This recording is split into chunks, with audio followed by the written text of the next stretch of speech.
Edwards on the drive, goes inside the floor.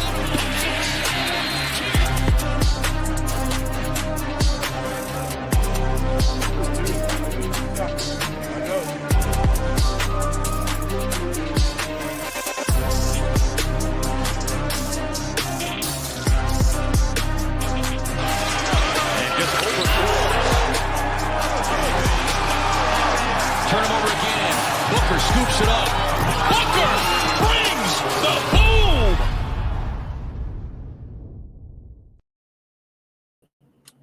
What a great time of year to be bringing the boom. The NCAA tournament kicked off today. It is March Madness. A week from now, we will be here talking about Major League Baseball. Baseball just around the corner, 1 week away. It has kicked off with that very weird series in Tokyo. The American pastime opens in Tokyo, JSU. I mean, you're putting a fucking franchise in Tokyo. What are you doing? Like, play a game in there in June, July.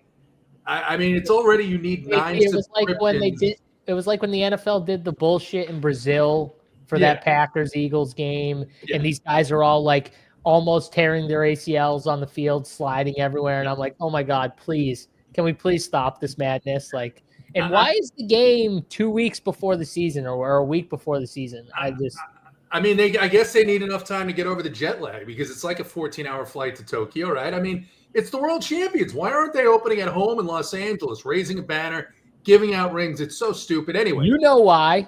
I do know Who's why. their best player? I do know why. I do. Yeah, I know. So it's all good. Hopefully they had slot machines over there to keep Shohei busy. But we're here. It's Thursday. We got a 5-game slate. Andrew Martinez is here. Thank you, Andrew. Had a lot of good calls. JSU, we had a good show yesterday talking about the Oklahoma City Thunder, talking about in Discord last night, please don't play 3 Wizards. That was not the optimal route to go. So that was nice. Travis's stalker is here, a.k.a. his twin. This is the freakiest fucking thing that we have seen at Rumpure in a while. Welcome, Isa, JSU. He's struggling to see Mangone right now. Mangone's a little dark. Mangone, it's been a rough couple of weeks. He hasn't come in a top 5 in a couple of weeks, and so the electricity is off. It will be back on when he gets back in the groove and the swing of things. Hopefully the soup kitchen had some nourishment for you this afternoon, Mangone. Let's start with you because you're dark. You've got a stalker.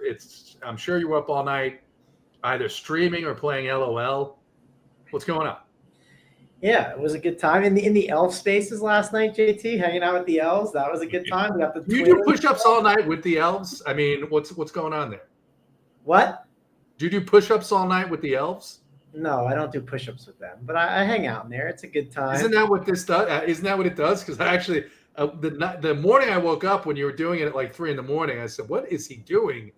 And it was some dude who was doing push-ups or something. Yeah, he was doing a push-up challenge. It was could he do 50 push-ups in 1 minute? Does he wear clothes when he does that? No, for the push-ups, he took the shirt off because he wanted to make sure that there was nothing blocking because you had to see that it could hit a Coke can. That was the bet. There was lots of wagers placed on it, and it was pretty obvious. JSU, how many push-ups do you think you could do in a minute? I'm curious. You're pretty fit, and you don't have a lot of mass that you have to push up and down. Well, do I have to go all the way down, or do I get to touch a Coke can? Because I'll tell you right now, it's much easier if you don't have to go all the way down. That's how I felt. I thought it was bullshit that he didn't have to touch the floor. If you touch the floor, I think it's way harder than touching a Coke can. Yeah. It's like when you get the army people in there, and they do push-ups the way they teach them in the army, and they're just like boom, boom, boom, boom, boom, and they don't like extend their arms at all. And I'm just like, that's a quarter of a push-up. You know what I mean? But I obviously owned a gym, and I had people from the military who would look to work out. They'd be stationed wherever, and they'd find, my gym and stuff. They'd come down. I had people from like all over too. Like I had people flying the Air Force. Whenever they'd come down, they'd like look up my gym. They'd come down, and man, their like workouts were just absolute ass because they had no idea how to do things properly. So I was always like teaching them how to do shit. It was I'm like, you're in the military. Like, how the fuck do you not know how to do a normal push-up? Like, what do you guys get taught over there? It's crazy. And it's just all the requirements have all obviously changed. So, but it's just ridiculous how many people don't know how to do actual push-ups. Yeah, man, if I can do fake push-ups, I could do a lot. I don't know because I've never done like 60 seconds of push-ups where I could do like half push-ups. I've done it where I've had to do real push-ups. Like I've done that shit. But that's totally different. You would dominate it. So yeah, JT, there was going to be a fight on the live stream last night in the bathroom. I mean, it was lit on these streams. So what is this actually? Like this is it's dressed as elves. Like what's going on here? I'm so confused. It's like a stream in the gambling space where it started off like a lot of people like the gambling space. Well, yeah, it's a lot of people that gamble. Gambling space. And I don't think I want to be in this space, JT. So Jesse, this is what happened last night. Just to gambling about whether or not the skin remains on. No, that's not. So JT, you'll so on the live stream, there was this one guy who was talking shit to another guy on the space, and they were both in Vegas. And he said, "Come to my room and we'll fight right now." They're up in like the presidential suite at one of the places. So the one dude, 10 minutes away, he comes over. He says, "Get in the bathroom. We're gonna fight like men." And basically, they were gonna brawl. Lock the door. That way, there's no one that can interfere, right? And one man was going to come out alive. It was hilarious. So they did not fight. It didn't end up happening. My version of a Diddy party. No, it's not that. Andy is here. Andy says you look like you just got finished doing some burglaries. So that's possible as well. Is that why it's a little dark? Mangone doesn't want to really be seen. Is that what it is? He's hiding. He's fucking hiding, man. I took a shower, then I looked around at clothes, and I said, I know the chat's gonna hate this outfit today, so I put it on. I literally said, I know they're gonna think I look like I'm homeless or I was stealing from someone. So I chose this one just for the chat. JC, they know that you're not homeless because they saw the picture that you tweeted out of your 2 TVs, even though it kind of looks like JT. He might have just broken into an apartment, sat on a couch and took the picture. That's the basement, the man cave of the house where he's behind the couch and the couple's getting ready to go hang out on the bed for a little special time. A little siesta. Up behind the chair there in the corner. JT, do you remember the house we rented that was for the RPS party that was in the middle of nowhere with the ping pong table? That's that basement, right? It's like just tucked in the corner in that basement, basically. So yeah, there was definitely that was a serial killer compound at one point. I mean that location, but it's always fun. It's always fun when we do that. But all right, JSU, how are you? How was your Thursday? I flew back from Tampa this morning.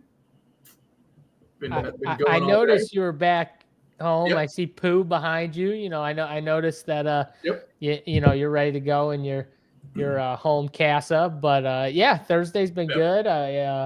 Quinn is here. Quinn's back there. She's taking a nap. Yeah. I watched a little Galf. I was in the Galf streets earlier. I was in the chat a little bit. AM wave went pretty good. Hopefully the PM wave is wrecking. I don't know if you guys played golf this week, but there was a little weather edge, or hopefully a weather edge. We'll see if it plays out that way. And it was a good time. Some good stuff going on there. And yesterday was a crazy slate. I mean, we were in Discord pretty much like all throughout the night, updating with all the news. Questions were firing. I mean, literally, and this is one of the benefits to being in the Run Pure Sports Discord. It's like at lock time, we don't just like go away. Like we're still in there. We're in there until like pretty much the last game locks, and you can ask us questions. And we were in there. I got a ton of questions about like, that 9K range, that late 9K range with like Devin Booker, Desmond Bane, and I forget the other guy that was in that range that was late. Maybe Austin Reeves. The Rosen people were interested. Austin Reeves. He was the only guy who didn't really do that well. Well, Devin Booker though was like my answer to all those questions. So hopefully Michael that Todd's helped. been put in timeout. Michael, fucking goodbye. You're in timeout. Bitching about us not talking about. This is a 5-game. It's a 5-game slate, motherfucker. It's one of the easiest fucking slates you're ever going to play because the Lakers have 2 guys with like 35% usage out. What do you want us to do? I mean, legitimately, this isn't. So now let's talk some more. So last night I was in Tampa and JSU. It was the type of slate where I registered when I was getting on my flight to go down there, right? And I look when I go, I'm getting ready to do the show and I want to do my research. And I look and I'm like, 11 games. And I'm like, oh, wait a second. We got an hour between games. Then we get 10. So you know what I did? I'm in Tampa. I took my laptop with me after the show, after I made my lineups. I waited until the 8 o'clock lock, took my lineups. I went to a Duffy's. If you live in Florida, I love these places. Duffy's Sports Bar. And I'm not grumpy, Joe Ruff. Fuck you. And and so I sat at Duffy's. I had some beers. I had some food. It was great. I made my swaps, and whatever. As we were talking before the show, I had a little bit too much flexibility last night. So Isaiah wants to give me a Snickers. I will say when he said motherfucker like that, I was like, holy shit, JT's ready to go. We're ready to go right now. I mean, that got me going a little bit. Did you take the wrong pills today? Did you mix the creatine pills with something else? No, this is the right pills, bro. What are you talking about? The right pills. By the way, this stuff, I got to check the side effects on this. Yeah. I got to check the side effects on this. What I'm saying. I don't know. No, not for temperament. Not for temperament. It's hopped up on Blue Chew. It's something enhanced we don't know about. No. It's good. It's all good. I agree with Isaiah. Great, JT's on fire. I agree. 100%. He's on fire. Yeah. I mean, seriously though, you can't come in here. This is a free show. He's not a regular JSU. It's not like. That's not Joe Ruff coming in here busting JT's balls and he's like, screw you, Joe Ruff. It's fine. Joe Ruff, I don't know if I would tolerate. If Derek Ringering came in. You would. If Derek Ringering came in and said, hey guys, I'm on the clock. I only have 5 minutes. Would you help me out? We'd say, all right, we'll talk about some of the best plays, right? Wouldn't we do that? I think we would do that. I would do that. If you come in and attack us and we don't know who you are, I mean, right? You're shit out of luck is what JT's saying, right. Michael. You're shit out of luck. That's right. You could go to another YouTube show. Yeah, I mean, there's some shows where they'll show some some late night, some what do they used to call it? The late night specials, the after dark specials, whatever they call them. There's some shows you can. I mean, those shows they might be telling you something like they don't really get enough at home, so they might need to stream some of that stuff. But hey, listen, you can find that if you want. Little porn mixed with NBA, I guess, JT. I don't know. Exactly. Yeah. If that's your thing. I mean, on a 5-gamer, what else are you going to do? I mean, there is plenty of time to, And like you said, this is going to be one of the more cut and dry 5-gamers that we're going to see in a while because you've got a team that's literally, I mean, they're punting completely this game. And then I think you're going to get the Bucks who are going to somewhat match them a little bit, and you'll see one of their stars probably sit. So we're going to get a ton of value, and you're going to be able to play anyone you want. So it feels very cut and dry. Yeah. And we have 2 games that are probably not that good on top of it. We do. We do have a couple of those. Should we get into these games? Should we talk about these games? Yeah.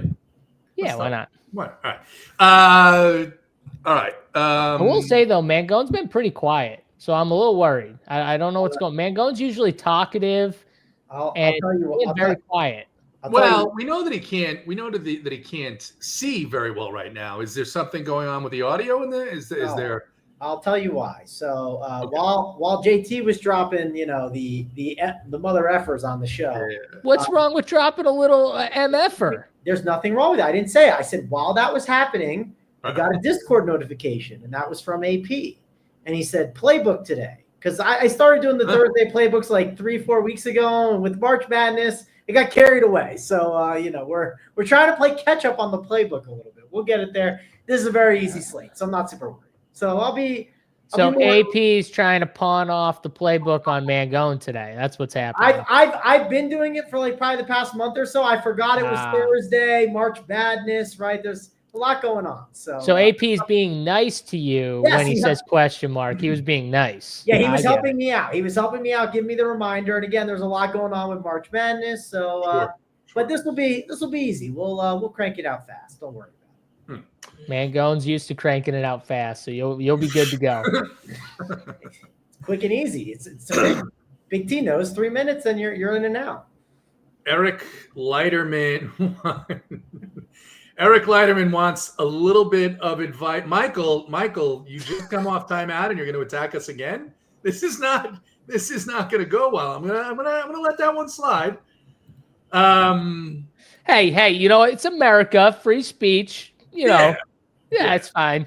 It's fine. Eric Leiterman wants a little advice on roster construction, if you don't mind, with the spread out slate. We'll talk about that as we talk through the games. I think it's a little different last night, JSU, right? Because we're not waiting on news to see what happens. What we need is the starters, but you basically know that you're going to want three or four Lakers in most of your lineups.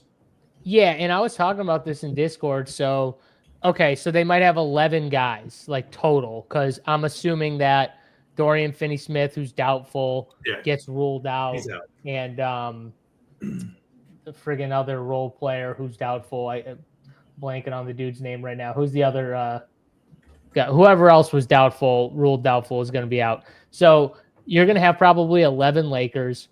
4 of them are centers, right? So they're probably not going to play together or in lineups where those guys are at the same time in together, which makes it even easier, right, JT? Because then it's kind of like they're very thin at the guard spot. They've got Gabe, Shake, Jordan Goodwin, pretty much. And then they've got like Dalton Knecht, who can play like the 2 through 4 if they really wanted him to. And then they've got like Cam Reddish, who they hate. Markieff Morris, who is, is he like 50?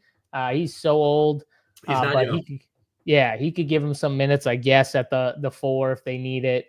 So, really and truly, though, they feel like an easy team once we get to them to break down, because I think you're going to want more of the guys that are playing that 1 through 3 role, because the center seems like the only spot, JT, where they have multiple guys. Like they could play 3 or 4 centers today, and they could give them 20-ish minutes each or something. And like outside of Hayes, right, none of these guys play minutes. These guys, even when it's only 2 of them. Well, the only way they would is if they played 2 of them together, JT. Right. Do you see like 2 of Jameson, Koloko, Hayes, and Len? Do you see any 2 of those guys playing together, like 1 at the 4 and 1 at the 5? I don't know if you see that. Maybe because it's the Bucks, but I just don't think they'll have the offense if they do that. I think teams have been successful playing smaller against the Bucks, which is why Brook Lopez is, I think, kind of a very inconsistent. Look, he's not an all-star, but the Bucks will match that. They'll pull him off the floor if they need to get a little bit quicker. And I think, people say, oh, the Lakers are punting. Look, LeBron's out, obviously. They're not playing Reeves. They're not playing a couple other guys. I think that the Lakers can certainly beat this team. There's no question. Even with these guys out, I think it's possible for them to win, and I think they'll play to win. Yeah. Oh, they're going to play to win for sure. I definitely think they're going to play to win. From a punting standpoint, I think people are more saying they're punting like, they're resting DFS. They're resting like, role players and stuff like that. It's like, they've been complaining they're punting from that aspect. They're not punting like they're not going to try and win this game. Yeah, they've been complaining about this stretch since LeBron put it on Twitter that, wow, look at these games. It's crazy, right? Okay. And this was planned, JT. This was not one of those things. They went into this stretch. They knew already, okay, we're going to play our guys here. We're going to not play our guys here. They already knew it. JJ Redick's smart.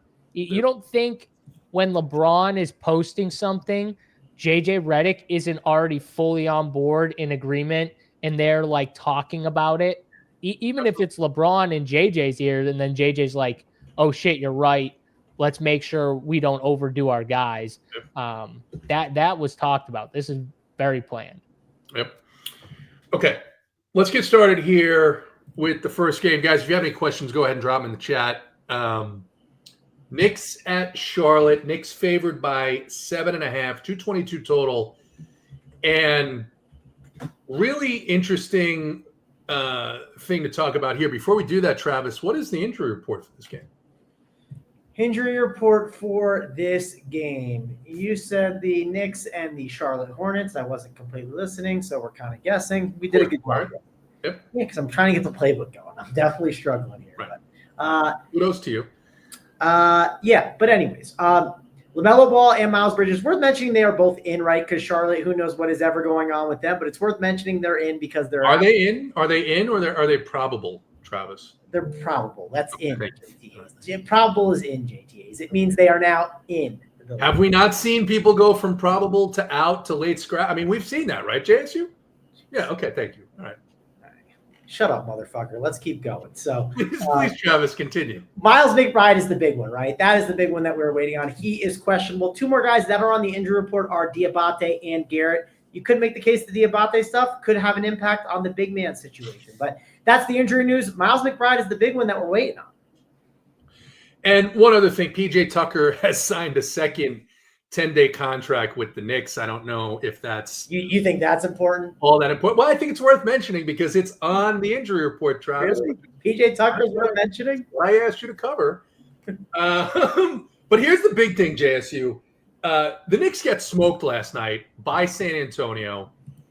And after the game, Tom Thibodeau came out and just absolutely obliterated his team to the media. You never know how teams are going to respond because this is a team that Michael Bridges has already come out and said, hey, I really am not in the mood to be – thank you, Jake. Jake always has my back. Michael Bridges said, hey, not really interested in playing 40 minutes a night. Is this team rebelling against Thibodeau? Is this a spot that we should be maybe looking at as a potential trap? Or do you think it's a bounce back and especially if McBride is out, you're going to see 40 to 44 minutes from many of these guys. We know what a good spot it could be for Karl Anthony Towns.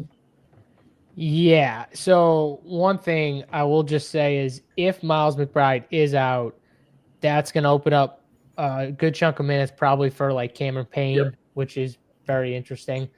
But from the Knicks side, man, I mean, last night they got absolutely owned by, of all people, Sandro Mamukelashvili from the San Antonio Spurs, who like in 15 minutes had like 24 actual points. Yes. And so they let him play like the remaining 6-7 minutes of the fourth quarter because he was doing so well. He ended up with like 35 points. He just dominated the New York Knicks.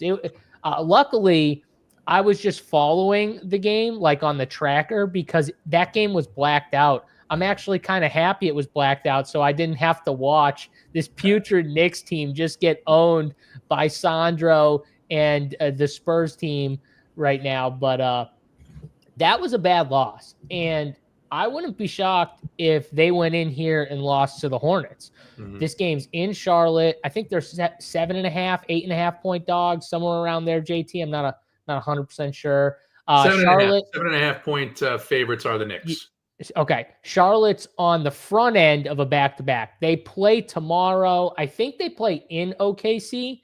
So I would expect them to play their guys tonight and then rest them tomorrow. So I think those probable guys are definitely going to play. And I think they're going to definitely rest tomorrow is what I see happening. So I wouldn't be shocked if the Hornets gave the Knicks everything they could handle. The Knicks, they looked really bad last night. They don't want to play minutes. Mikal Bridges came out and said, I don't want to play 40 minutes. They might be rebelling against Tom Thibodeau because let's just face it, man. Tom Thibodeau, he's a solid coach, but at the end of the day, when it's time it just doesn't happen for Tom Thibodeau. And a lot of times it's just injuries catch up with them. And Jalen Brunson obviously is out. All these guys are friends, right? Jalen Brunson, Mikal Bridges, Josh Hart. They all seem like they're pretty tight.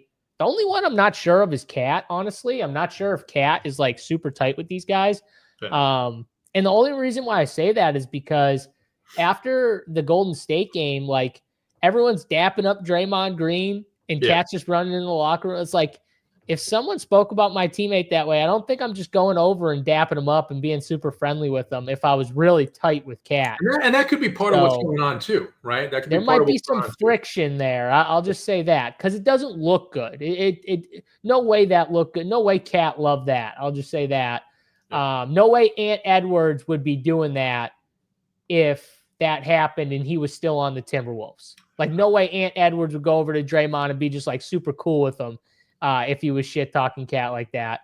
So yeah, I didn't love that. They might be rebelling. I think this game though, on the surface looks like an okay game for this 5-game slate, just because like I said, I don't love a couple of these games. And I think this is one of the better like 3 games. Yep. Just because the Knicks, they looked so bad yesterday. I do think Tom Thibodeau was trying to keep the minutes somewhat in check for these guys. But man, if Miles McBride's out, they're going to have to play minutes. And Josh Hart, Towns, OG, Cameron Payne, they all would seem like good plays. The only guy I probably won't play is Bridges because he just seems like a magnet for 28 to 35, which I don't want. I want the guys that can actually give me ceiling. And so I like the Knicks. And on the Charlotte side, I probably won't play Ball, but I could play some Miles Bridges here. When he's playing, he's getting minutes as long as it's not a blowout. So I like Miles Bridges the most from Charlotte. Travis, talk about this game a little bit. Mark Williams has been basically relegated to 20 or 22 minutes, but we were talking about Sandro and what he did last night in less time than that. What are your thoughts here about the Knicks and the Hornets? Yeah, Knicks and Hornets, definitely a game that it's not super exciting when you look at it right away, but Miles McBride is a huge piece of news. And if Miles McBride is out, man, I think that's going to really be a nice boost for some of these Knicks options, some of these mid-tier guys. We have all the value in the world, right? But I think it's nice for the OG and OBs, right? I think it's nice for the Mikal Bridges. Karl-Anthony Towns could certainly be a spin. Oh, that's annoying. All right, we got Halliburton now. Anyone else come by? Let's see. We're getting all the news now. No, just that's the only one so far. But that's definitely going to shake up the slate. We'll talk about that game next, Derek. Thank you for the info along with Don Yeezy. But I do think this is a really good spot for Hart, especially if McBride is out. And if McBride's out, that's going to be a really nice bump for who? Campaign at 3.1K, right? It is a nice boost for him, JT.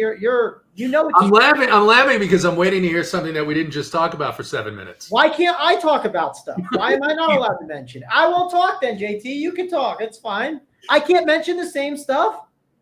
I don't know. I mean, JSU, what do you think? Why can't we talk about the same things? I think that Mangone should be allowed to talk about whatever he wants to talk about because you know what, JT? He's been really quiet so far in this show, and I think he needs to just go off. I think he needs to go on a ramble bit for a second and just get some words out, get his word count up. Correct. Come on, Mangone, get that word count up.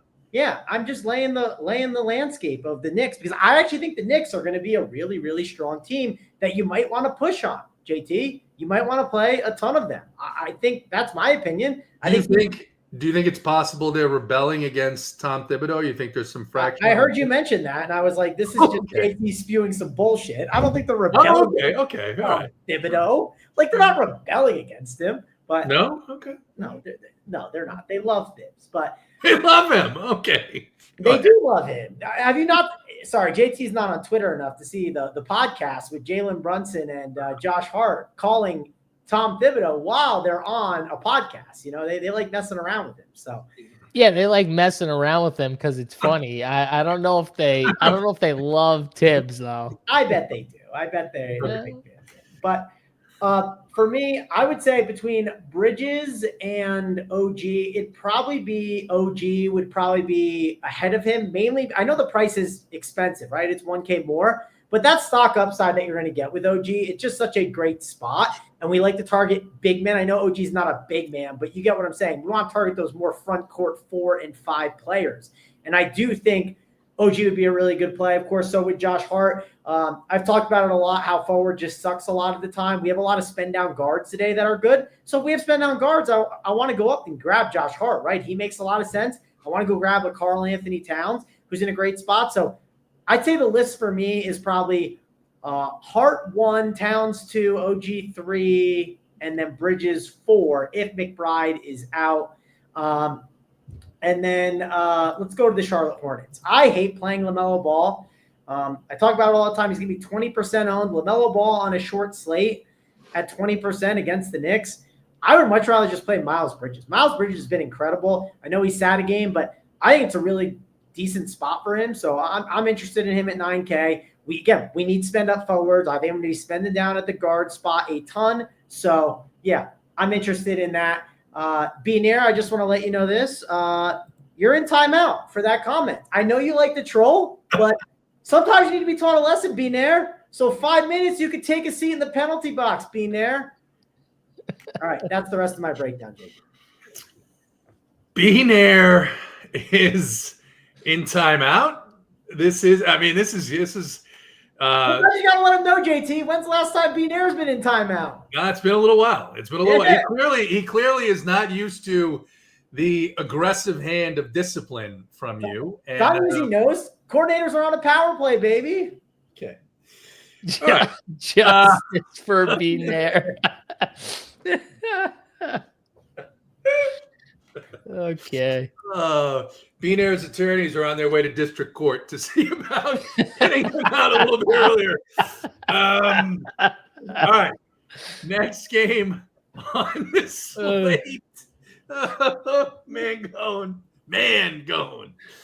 Next game on the slate, Brooklyn at Indiana. Indiana favored by 8.5, 222.5 total. And yes, we have Pacers value. Tyrese Halliburton has been ruled out. Travis, what's the rest of the injury report for the Pacers? All right. Well, Tyrese is out. We should mention on the Brooklyn side, we have Cam Johnson out. And you have RJ Dennis, Enrique Freeman, and Quentin Jackson. They are all 3 probable, if that matters to you. All 3 probable. What do you think about this game, Brooklyn and Indiana? Yeah, I mean, so we have the Brooklyn Nets, right? And this is a team we always want to target. Every single time we're like, okay, Brooklyn Nets are on the slate. We got to target them with some of the plays. It just makes too much sense. Now we have Tyrese out. We are going to have to load up on some of these options. Jeez, I'll have to watch Daniel Jones. So we're going to obviously want to load up on these guys. I mean, the price has gone up for what it's worth, right? We pull up TJ McConnell. Let me figure out what his price is. He was $5K the other day. He's not someone that's been on my radar. He's 5-1 now. I don't know. I don't need to. One thing I've noticed about TJ McConnell, and I don't know if you guys would agree on this, but in the past, you would just like load him up in the starting lineup and he'd get all that like run. It seems like they're just a little more cautious with him just because he's older, right? Like that's kind of my lean on it is I don't know if I need to load up on him. I like Benedict Mathurin the most, or Mathurin, however you want to say it. I like him the most at 5.2K. He's kind of the guy that I always look to go to. So I'm definitely a fan of Benny Mac. Pascal Siakam at 8.3, again, kind of a common theme. We'll have spend up forwards. You could definitely play Pascal. I think I prefer a Josh Hart and some other plays, but I think Pascal has to be in the conversation. I will always mention that Miles Turner, I think he is basically always in the conversation when he's 6'4" because he has 40 to 50 point upside. So I do think he's definitely someone that you have to go with. So he's definitely someone that I'm interested in. And then looks like we've had a jailbreak, by the way. Back in timeout, B-Nair. You can stand up and you can sit back down. You're back in timeout, B-Nair. While I'm in the middle of talking, do not derail me. Anyways, B-Nair's got another 5 minutes in the box. Well, no, now you've banned him and the comments have been removed. No, he was banned. Oh, that's Yeah, I mean, you went nuclear right no, there. I didn't. I hit timeout. I mean, I'm telling you what it I mean, said. man, Goat, you got to settle down, man. Goat's tripping on some power a little Yeah. bit, JT. I The mean, problem is, I don't know how to get him back. Do you guys know how to I get mean, him back? how do you? I mean, you may, instead of whatever you were doing while we were talking, maybe you research how to. There's like a unban time there. banter. That's like a time limit too, man. Goat. I just don't know how long the time limit lasts. Probably years. Probably years. I hope. Well, good thing. Man, hey, listen, Peter. I hope you get back in time for MLB. But- all right, Travis, you done with this game? See, I'll tell you right now, though. See what happens, chat, when you push man going over the edge? He was nice and quiet. You know, he was just minding his own business. Yeah. And then chat, a.k.a. Benair, had to go and just push his buttons Go ahead, and rile push them him up. over the edge. Do we think someone's gonna log in on like Daniel Jones 6969 and like just start commenting? Do we think that's gonna happen? No, I think he's just going to make Benair, Brandon McNair again with like an extra space or something like that. Who did you ban? He's back. Oh, that's good. All right, I'm glad he's back because I would have felt bad if you banned someone who like couldn't figure out how to get back. So, All right. I like Benedict Mathurin the most. He's my favorite pacer. All right. oh God, no, JSU, the enduring question. How many Pacers is too many Pacers? All right. I got to go on a rant here real quick because I watched this entire You were all over I'm these sorry, guys last night. You were all Indiana Pacers Dallas Mavericks game last night, Yeah. which may I add was absolutely wild. If you didn't watch that game, that was peak March NBA from two bad teams. And yes, I said Indiana's a bad team. Bad team. Rick Carlisle is a terrorist. I'm kidding, but an NBA DFS type of one over I've never asked JT for anything ever in my life. I've never asked him for anything. No. I went in the chat and said, JT, I need you to go and arrest Rick Carlisle. I need someone to go arrest him because he's doing stupid shit again. And we laid it out, JT, yesterday. I mean, you talked about it. You were like, I remember you saying this too. You were like, listen, I seen this motherfucker pull a Tony Bradley out of his ass. 20 minutes, just out of nowhere. Yeah. Well, what did he do yesterday? I'll tell you what he did. Tell us. First off, Pascal Siakam starts off the game red hot. Hit every shot he took. What's Rick Carlisle do after 6 minutes? He needed a break. 5.5 minutes. I'm sorry, 5.5 minutes. He takes him out of the game. Of course. Oh, okay. So he takes him out of the game 5.5 minutes in, and he's on fire. Got it, Rick Carlisle. Cool. Sounds good. Then he pretty much rests him the entire rest of that quarter, or close to it. All right. Then he benches Miles Turner. Obi Toppin's on fire. Nope, he brings in Thomas Bryant. Okay, fine, whatever. That's fine. He doesn't want to play Obi Toppin and Pascal Siakam together. Cool. Then he gets mad at Thomas Bryant in the third quarter. He brings in Tony Bradley. I'm like, this dude is unhinged. Okay, he's unhinged. It's every game. Something's wrong with him. Benedict Mathurin, he pulled Benedict Mathurin out so fast in the first half. I couldn't believe it because he missed a couple of defensive assignments and he was out. Quickest hook I ever seen. Just no, you're done. Get over here. And Mathurin knew it. He was already he knew it. He was walking over as the guy was coming in to check for him. He was already walking over like he knew. Rick must have said something to him like, get over here, because he knew he was out. So the fact that Benedict Mathurin got his 30-something fantasy points was insane to me because the guy did nothing in the first half of that game. Like absolutely nothing. All of his fantasy points were pretty much in the fourth quarter, where Pascal Siakam for a 9-minute stretch did not shoot a shot. I'm talking about from the 9th minute in the fourth quarter all the way to the end of the game. He didn't shoot a shot. Benedict Mathurin took like 10 to 15 shots. I couldn't believe it in the fourth quarter and made like most of them. And that's how he got his 30-something. I don't love going back to that play after watching that game and seeing how quickly Rick can just pull that guy. The only one he can't do that to, I think, is Siakam, because Siakam made a few defensive errors and he left them in a row. And I was like, okay, so he's the only one that like doesn't have the Miles Turner, Benedict Mathurin type of a hook. So you like can only imagine if you watch the Denver Nuggets and the Laker game, you can only imagine what he would have done if he was coaching Denver. I mean, he would have had G League guys sending in the bus, but we'll talk about that when we get to that game later. But seriously though, JT, watching Siakam, and he was awesome in that game. He only had 41 points, and like that's not good enough for his price tag. I get it. He was my play of the day, but my God, he didn't shoot a shot for 9 minutes straight in the fourth quarter of a close game that they were down.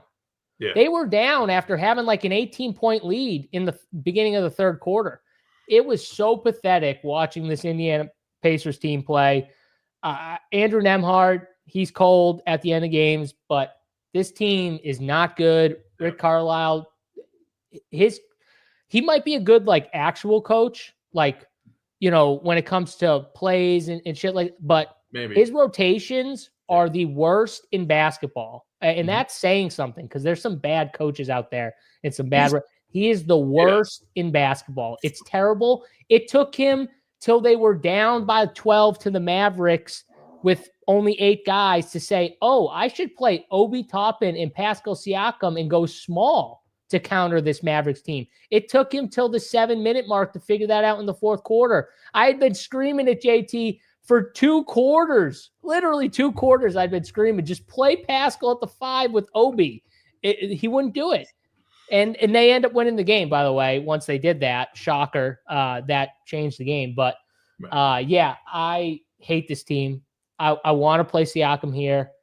But after watching those rotations, I just can't play this team. Miles Turner will probably have a good game today. He probably will because he probably won't play 20 minutes. Yeah. I'm just not going to do it. And the Brooklyn Nets side, Cam Johnson's out. I think you can play Zaire Williams. I don't think he's a terrible play with no Cam Johnson. I'm probably not going to play Nick Claxton. I probably won't play D. Russ. If I was going to play anyone else, it would be D. Russ, but it's probably just Zaire for me from Brooklyn. But sorry, I had to go on that rant. It tilted me all night because I was sitting there going, Pascal should have 50 at the minimum right now, and he did not. But he scored 29 actual points. Yes, and so for me, I mean, look, I'm gonna follow projections on the Pacers, and I'm gonna limit them, no more than 2 on any team, and I really don't want a lot with 2. But I do think, Travis, you were talking about TJ McConnell not playing as much. I think that's because it's Nembhard that has the ball in his hands when Tyrese Halliburton is out. Nembhard actually had a good game last night, even for the price. I think he ended up with 39 or 40 fantasy points, but we had plenty of guards. AP is in the house. AP, how are you?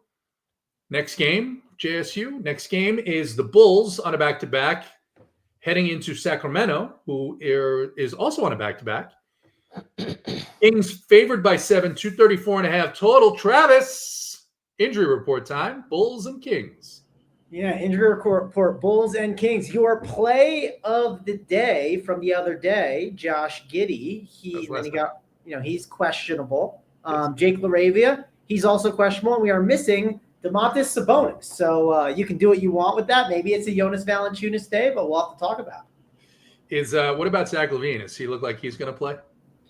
He is off the injury report. It was personal reasons. I don't know what was personally going on, but you know what? I bet he takes this game personal because it's against the Chicago Bulls, JTAs. Will the Bulls have a lot of forwards? Is Patrick Williams back? Patrick Williams, he is probable. So, yes, he is back in action. JSU, I don't know if Zach LaVine has revenge here. I mean, Bulls traded him to maybe a better spot, maybe not a better spot. I mean, I think both these teams are around the same in terms of just weirdly orchestrated.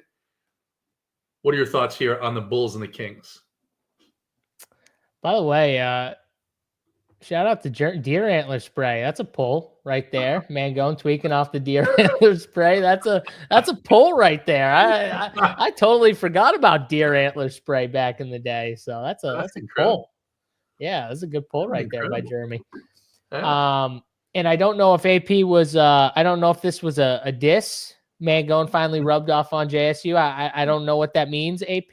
I'm going to pretend like it's not a diss because what's wrong with Mangone rubbing off on JSU? I don't know. That's a little insulting, Mangone. I'll just say that. I think it's a compliment. You know, I hope so.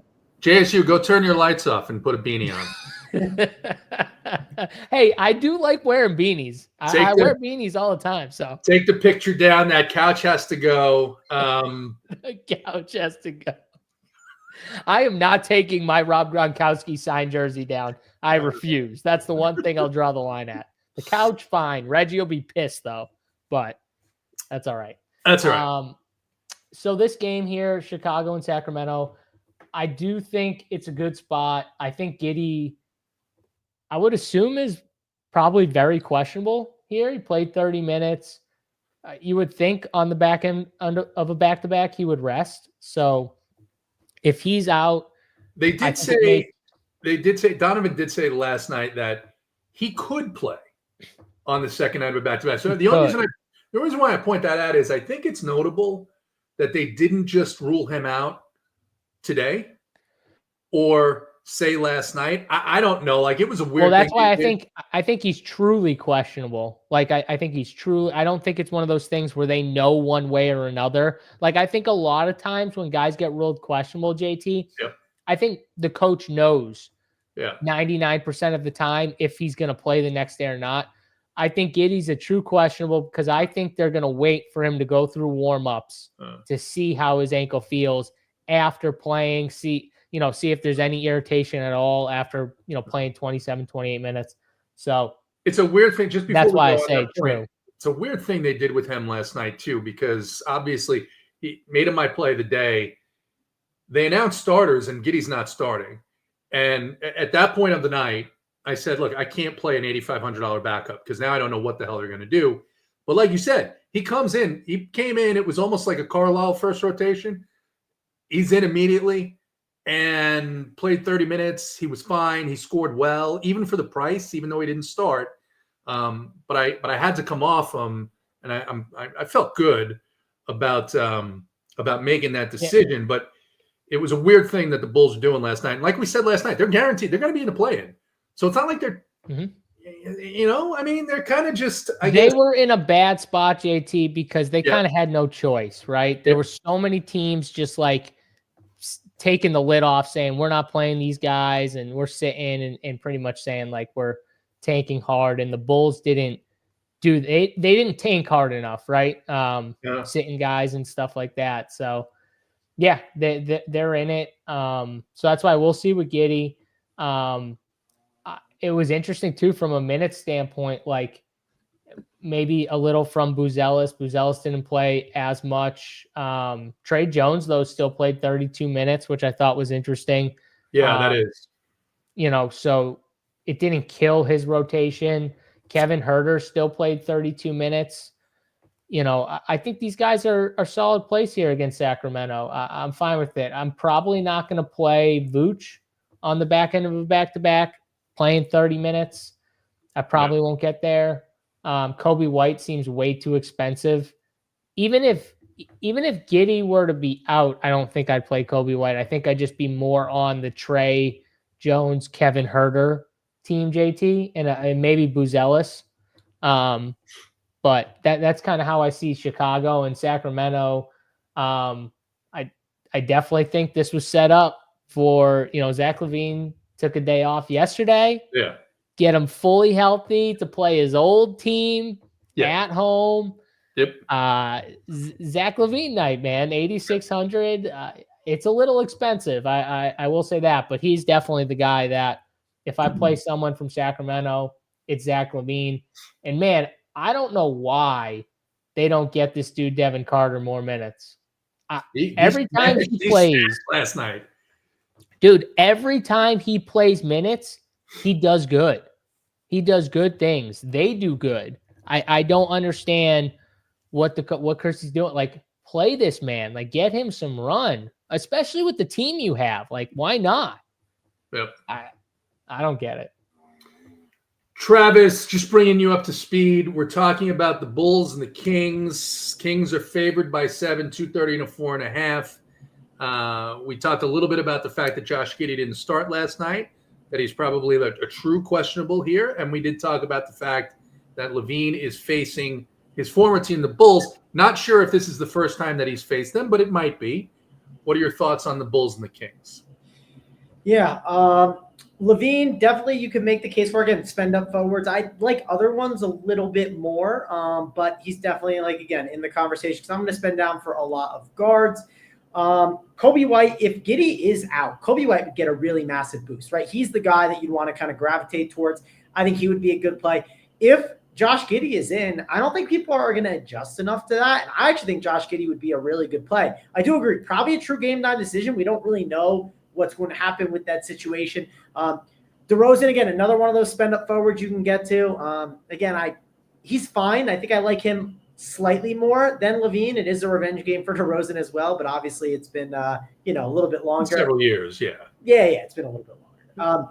Malik Monk, he's kind of actually I don't know why I have Monk on there. Oh, because I have the list of the game. Yeah, Monk. Well, because Levine was out, he got extra room. Yeah, I was thinking of the forward thing. That's why I was messed up in my head. But Malik Monk, here's the problem I have with him, JT. Like, he was great until Zach LaVine showed up. The second Zach LaVine has showed up, he just has not been the same. And I do think the Valanciunas role hurts him still, right? Because Valanciunas kind of still plays in that Sabonis type role and takes up a lot of usage. Like, if it was Monk or Valanciunas, I would probably take Valanciunas over him. So for me, I probably have it ranked DeRozan 1, LaVine 2, Valanciunas 3, and then Monk 4. That's probably my list of those guys. I don't love Keegan Murray, but I get it. For me, I'd say it's either White or Giddey on the Bulls side. That's kind of how I rank them, depending on how the news hits. And from the cheap options, yeah, you could make the case for the Kevin Huerter revenge. The problem is, it's like, dude, you look at Kevin Huerter and then you just don't connect. And you're like, I'd much rather just play Dalton Connect in that spot. I know ownership matters and everything, but I don't know. I just think Dalton Connect's like that much of a better play. They're like the same exact price, basically. They both play the same position, so I doubt I'll get that much Kevin Huerter. VCU is bending Benair over a barrel right now. Me as well. I'm in the same boat. It's not great. It sounds painful, to be honest. I'm glad that's not happening to me. And for those of you in chat, what? They're down 14, JT. Okay, let's rally them back. That's what I like to hear. Let's root them home, Benair, and get the job done. I would like to say that VCU is not bending me over a barrel either, so I'm on Team JT. So I'm sitting comfortably, not being bent over. So that's good. Next game, 2 more games left. So get your questions in. Anything that you want to know about Travis's living arrangements. Anything that you want to know about the middle of the night streams, what time they're on, where to find them, go ahead and drop those questions in the chat. We will be sure to get to those. The next game, and this is one that I think JSU may have been talking about earlier, that is one that's not lovable. Toronto in Golden State. The Warriors favored by 14.5. Warriors have been on an absolute roll. Travis is going to talk to us because there is an injury report here, and we need to know the injury news. Of course, we have to know the injury news, and the Toronto Raptors and the Golden State Warriors dealing with shitty Steve Kerr. Steph Curry, he is in. Gary Payton, he is questionable, along with RJ Barrett, Dick, and Rodin. They are out. And Jakob Poeltl, he is back into the lineup. So do what you want with the Raptors and that information. Well, Travis, why don't you share with us what you're going to do with the Raptors and the Warriors? I am staying as far away from the Raptors as I can. I think they're probably the worst plays on the slate. I assume the Warriors are not plays that you guys are going to be that interested in either, including myself. Like I said, I like more spend up forwards rather than spend up guards. I do think Steph Curry is a low owned guard spend if you want to. If you tell me this game is close, sure, Steph Curry could easily have a good game. I'm just not as excited about that. I'd much rather play a Draymond Green or a Jimmy Butler if I played anyone. Another guy that kind of fits the bill of, and I talk about this a lot, like Tari Eason, someone I've mentioned a bunch recently, where it's like, this guy's going to play in he's going to start and he's going to play in blowout, right? That's Brandon Podziemski. I think he's kind of one of those guys that you leave on the court to kind of close out the game a little bit if they're up by like 15 when you pull Curry out quickly. I think Podziemski's probably, if I had to pick my favorite play in this game, but JT, I want to be underweight on the Warriors at the end of the day. Like when I look at my teams, I don't want to have like 30% Brandon Podziemski and like 50% Draymond Green. I want to either have 0 this game or very under the field. And Jake, the Jonathan Kuminga stuff, I know me and JSU talked about the other day where he was off that back-to-back and everything. I would stay far away from Kuminga as well, especially with them being very healthy. The minutes restrictions here, Podziemski they said he was going to be limited to around 20 minutes. I didn't see what happened because, Podziemski was a non-factor on that slate. So don't know if he played more or less than that. Have to believe it doesn't go JSU from 20 to 32 though. What would you think? Do you think he played more, less, or 20? I would guess he played 7. He played 29. Okay. All right. So it could go either way. It could go either way. You never know. In your head, I knew you were going to say one out, of right? I knew you were going to say one of the two extremes. Yeah. I knew it was coming. So Curry was out, so Curry back in. Yeah. And it just shows though, like some coaches, you just can't take them at their word. They lie. They really lie. So that's Steve Kerr. So don't trust him when he says shit. Jonathan Kuminga, Podziemski. I just think with them all healthy, it's really hard. I'm not going to spend up for Steph Curry. Do I think that he could go nuts?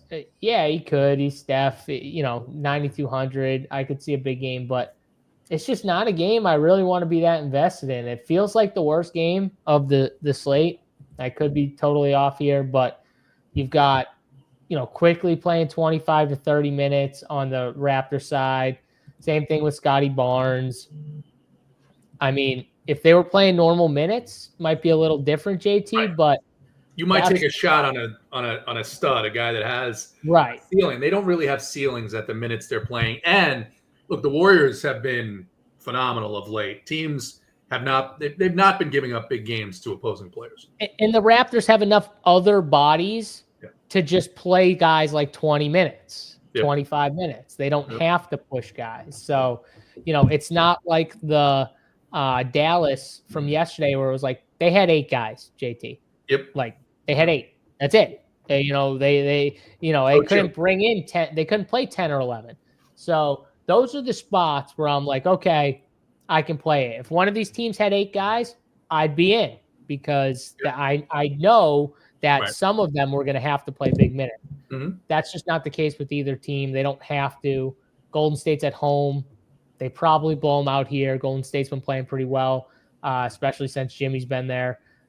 So yeah, I'm the lowest on this game of the 4. Okay. Last game of the night, and this is obviously a game that everyone is going to be watching very closely, paying attention to the news throughout the night, and that is where we start, is with the news. The Bucks in Los Angeles playing the Lakers. Bucks now favored by 7.5 and total down a little bit, 220.5. Travis, why is that? What is the news for the Bucks and the Lakers? All right, you want the injury news for the Bucks and Lakers? Okay, so first of all, the 2 biggest pieces of news. Luka the Don Doncic, he is out. LeBron James out. Rui Hachimura out. Doubtful. Dorian Finney-Smith. Austin Reeves. AR, he is out. And Jared Vanderbilt, he is doubtful. Then we have Giannis probable, Gary Trent probable, and then Damian Lillard, he is questionable. And I forgot to mention Trey Jameson, he is off an injury. It looks like he'll be back, but yeah, we're going to be loading up on Lakers values. I mean, it's the day to play them. The question is, JT, how many Lakers are too many Lakers? And JSU, will start with that question to you. How many Lakers are too many Lakers? Of course, we'll need the starters here, but they're going to be down bodies. And let's face it, the Bucks have been bad. Yeah, and first off, what about yesterday when, no Luka, no Cash when he comes out, just absolute red hot in the beginning, and then just put the right on the brakes, foot right on the brakes. I mean, they destroyed the Nuggets. They just destroyed them. I mean, they got so hot from 3. It was It was easy, but you didn't need Luka to cash. Shocker. I didn't have Luka, and I cashed just fine. So it was good last night. This night, like JT said, a little different. We are gonna want Lakers. The question is how many, obviously, and who. And I talked about this a little at the beginning of the show, but I want to be focused on the ball handlers, the guards, the playmakers. They don't have that many of them. So, you kind of know who they are too. It's Dalton Connect and Jordan Goodwin, 1-2. Then it's Shake Milton and Gabe Vincent, 3-4. I rank the Lakers that way. Those are the first 4 guys that I look at. After that, it would probably be like Jackson Hayes and maybe Bronny James, just because he's another guard.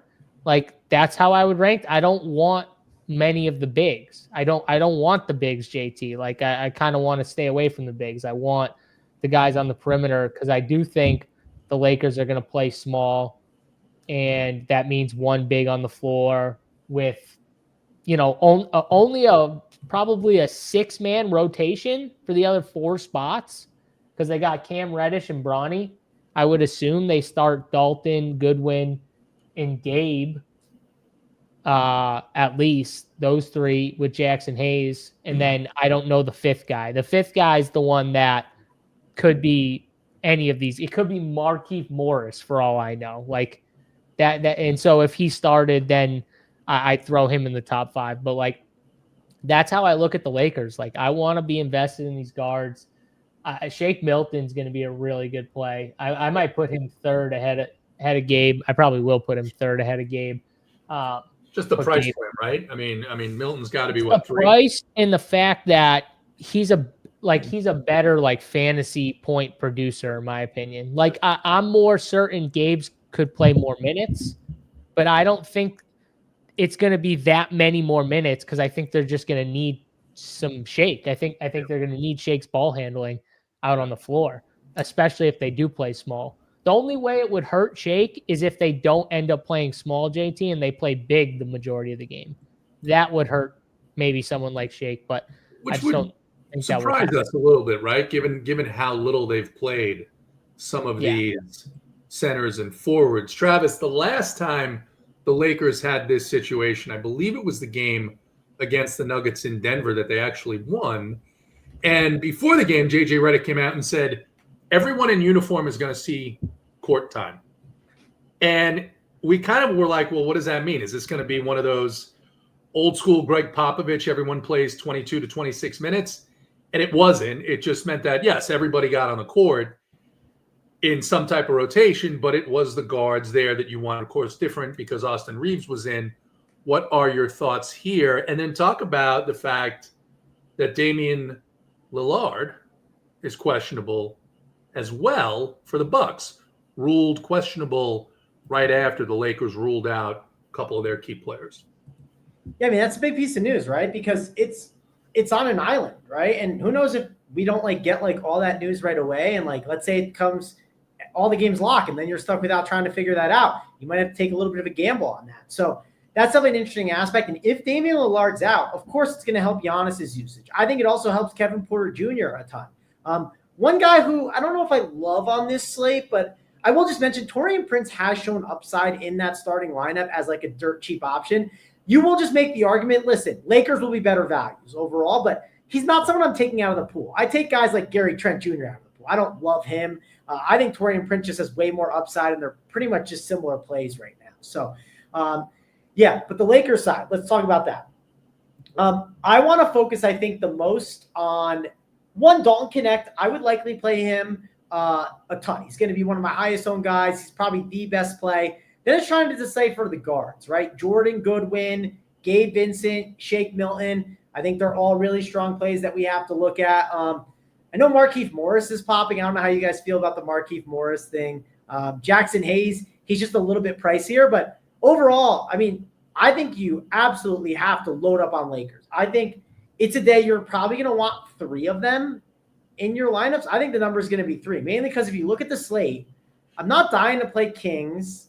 probably not dying to play Bulls. Same with Warriors and the Toronto Raptors and the Nets. Like, I think it's a day we want to load up on the Lakers and just embrace it, JT. So I'm embracing a lot of these Lakers values.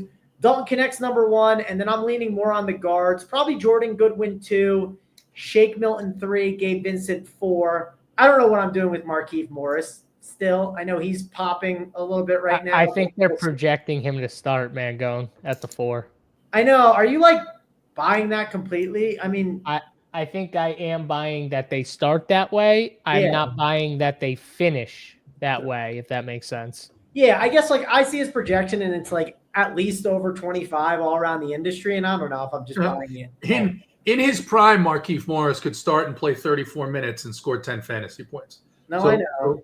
Let's remember that. But go on. I will just say one other underrated thing about some of these Lakers is like some of these guys have dual eligibility, which is huge because when you look at the Bucks, and we didn't really talk a ton about the Bucks, but if Damian Lillard sits out, you're going to want probably Kevin Porter Jr.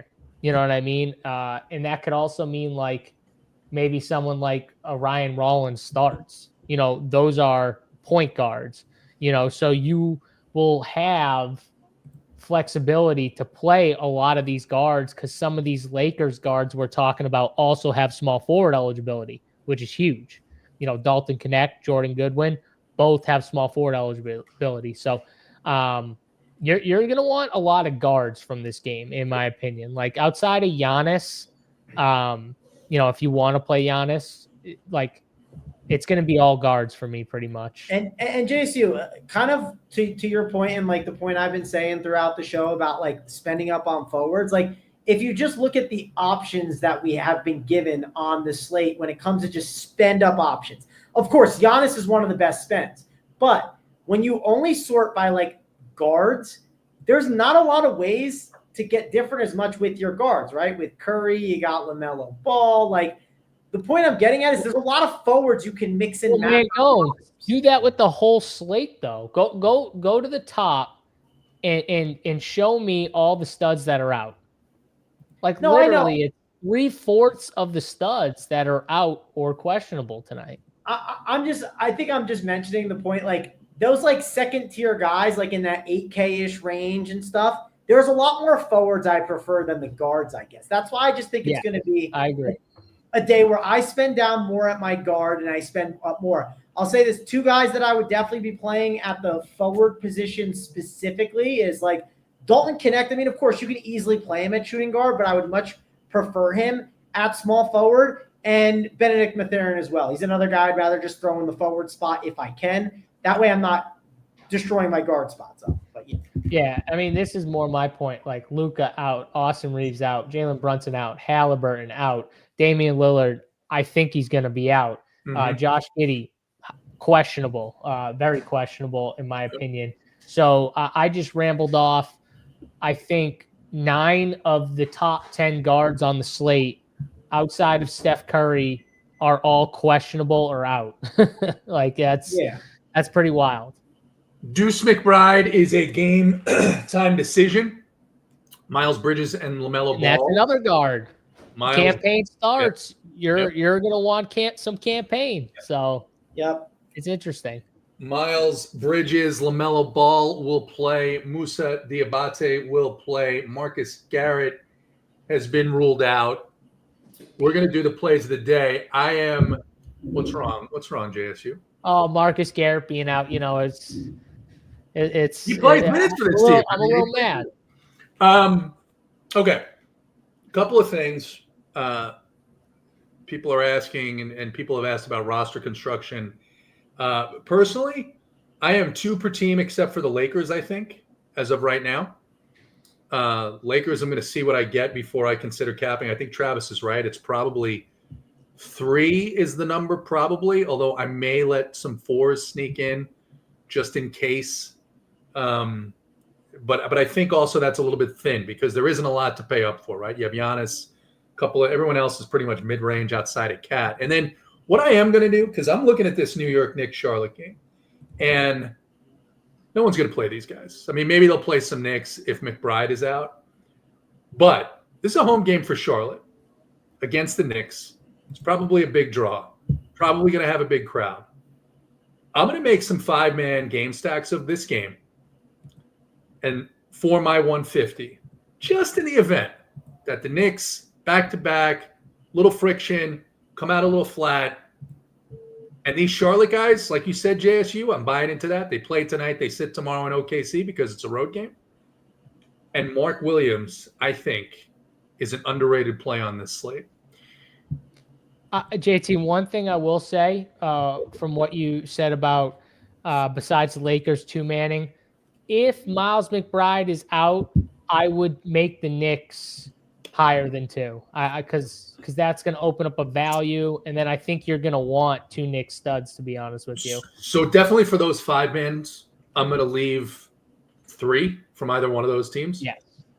Not doing 3 from Charlotte on my other lineups no matter what. I was talking the Knicks, though. The Knicks, it's hard because they are all priced up, right? But you get that value. And it is against Charlotte. Starts. And it is against Charlotte. Yeah. And what does Charlotte do? I mean, they've given up huge games to opposing teams. Let's get the plays of the day. I want to save the Dark Knight Travis for last. I will go first. And come here. First, Marty Donyeezy. I don't think Monk is a great play with Levine back. What's going on, Reggie?